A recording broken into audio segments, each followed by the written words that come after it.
Sir RK sir சொன்னாரு இது வந்து 2026 தேர்தலுக்கான ஒரு முன்னோட்டமா கூட எடுத்துக்கலாம், முன்னோட்டமா இருக்குன்னு சொல்லிட்டு. அப்படிதான் இருக்குமா இந்த இப்ப நடக்க போற தேர்தல் அப்படிங்கிறது? இல்லை, கண்டிப்பாக இந்த தேர்தலை வந்து இந்த மாநிலங்களவை தேர்தலை வந்து நம்ம 26 சட்டமன்ற தேர்தல், அதற்கு அமைப்போகும் கூட்டணி, அதோடு ஒப்பிட்டு பார்க்க வேண்டிய அவசியம் இங்கே வருது. அதுக்கு அடிப்படையான காரணம் என்னென்னு பார்த்தீங்கன்னா, எடப்பாடி சொன்ன ஒரு விஷயந்தான், மெகா கூட்டணி அமைப்போம் அப்படின்ற ஒரு விஷயத்த சொன்னார். ஆனால் அங்கே பாஜக அதிமுக தவிர வேறு பாசன் தவிர வேறு யாரும் ஒரு கான்க்ரீட்டான ஒரு கூட்டணி அங்கே இன்னும் அமையாத இருக்கிறத நம்ம பார்க்குறோம். ஒரு வலுவான கட்சிகள் அங்கே இல்லாத நிலைமை இருக்குது. அதிமுக, பாஜக, பாமக, தேமுதிக அப்படின்ற ஒரு லைனப் வந்து ஒரு பெட்டரான கூட்டணி என்பது என்னுடைய கருத்து. நான் இதை பல நாளாக சொல்லிகிட்டு இருக்கேன். அது என்னுடைய உறுதியான நம்புகிறேன் நான். அது கூட புதிய தமிழகம், கிருஷ்ணசாமி போன்ற இவர் ஜான் பாண்டியன் போன்றவர்கள்லாம் சேர்ந்தாங்கன்னா, ஓபிஎஸ்லாம் இருந்தாருன்னா, இன்னும் கொஞ்சம் தினகரன்லாம் இருந்தாருன்னா இன்னும் கொஞ்சம் வலுவான கூட்டணியாக வரும்.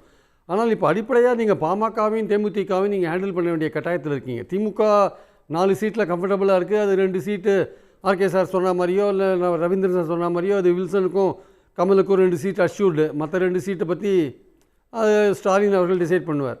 ஆனால் இந்த 2 சீட்டில் வந்து முதல் சீட்டு ஓகே, அது ஜெயக்குமார் கொடுக்க போகிறாரா, ஜெயக்குமார் அதிருப்தியில் இருக்கார், கொடுக்க போகிறாரா இல்லையா பார்த்துக்கலாம். 2வது சீட்டை நீங்கள் அன்புமணி கொடுக்க போகிறீங்களா இல்லை தேமுதிக கொடுக்க போகிறீங்களா, பாமகவா தேமுதிகவா? அப்போ எது பெட்டரான கூட்டணி அப்படின்னு ஒர்க் அவுட் பண்ண வேண்டிய கட்டாயத்தில் இருக்கீங்க. அதிமுக பாமக ஒர்க் அவுட் அந்த கூட்டணி சம கூட்டணியானா அது பாஜக சேரும்பொழுது மற்றவர்களாம் நான் சொன்ன மாதிரி சேரும்போது அது ஒரு ஸ்ட்ராங்கான கூட்டணி. இல்லை, அதிமுகவுக்கு நீங்கள் சொல்கிறது போல் ஒரு நெருக்கடி எடப்பாடிக்கு வந்துச்சுன்னு வச்சுக்கோங்களேன். இப்போ பாமகவா தேமுதிகவா அப்படின்னு சொல்லிட்டு ஒரு ஆப்ஷன் வந்துச்சு அப்படின்னு சொன்னால் யாரை சமாதானப்படுத்தினாலும் இன்னொருத்தருக்கு வந்து அது வந்து வருத்தமாக தானே மாறும். ஆமாம், அவர் யாரையாவது நீங்கள் ஒருத்தருக்கு நோ சொல்ல வேண்டிய கட்டாயம் கண்டிப்பாக வரும். அவருக்கு நீங்கள் அடுத்த வருஷம் நீங்கள் ஏற்கனவே வந்து பிரேமலதா என்ன சொன்னாங்க, எனக்கு ப்ராமிஸ் பண்ணியிருக்காங்கன்னு சொன்னாங்க. ஆனால் எடப்பாடி என்ன சொல்கிறார்? ஆனால் எடப்பாடியோட ட்ராக் ரெக்கார்ட் பார்த்தீங்கன்னா அவர் பல பேருக்கு துரோகம் பண்ண வரலாறுக்கு சொந்தக்காரராக இருக்கார். ஒரு விஷயத்தை கவனிக்க முடியல பிரியன் சார். அதாவது வந்து பிரேமலதாவுக்கு வந்து ப்ராமிஸ் பண்ணதாவே எடுத்துக்கிட்டா கூட அது ஒரு கால அளவு சொல்லல, இதுலயே கொடுக்கணுங்கிற அவசியம் இல்ல, அடுத்து வரப்போது இல்ல, அப்ப கூட கொடுக்கலாம்ல. இதெல்லாம் ஒரு சமாதானம் தாங்க. ராஜ்யசபா சீட்ல அடுத்து வர ஆப்பர்ச்சுனிட்டியில கொடுக்கணுங்க ராஜ்யசபா சீட்டு. ஜெயலலிதாவும் அப்படிதான் ராமதாஸ் ஏமாத்தினாங்க ஒரு தடவை 2002 ஜெயலலிதா ராமதாஸ் ஏமாத்தினாங்க.